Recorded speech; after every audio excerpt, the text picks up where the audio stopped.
నమస్కారం ఘంటారావానికి స్వాగతం. ముందుగా ప్రధానాంశాలు.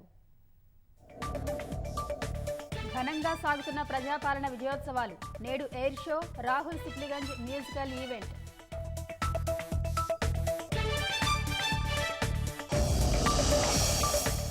గారడీలతో అధికారంలోకి వచ్చి హామీలు గాలి కొదిలేశారు. తెలంగాణలో రాబోయేది బీజేపీ ప్రభుత్వమేనన్న జేపీ నడ్డా.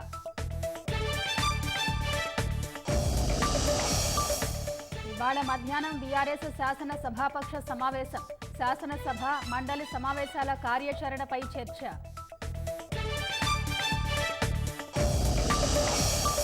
శాసనసభ సమావేశాలకు అస్త్రశస్త్రాలతో కాంగ్రెస్ సిద్ధం. ప్రతిపక్షాలకు ధీటుగా సమాధానమిచ్చేందుకు సమాయత్తం. మహారాష్ట్రలో ఈ నెల 11 నుంచి 16 మధ్య కేబినెట్ విస్తరణ.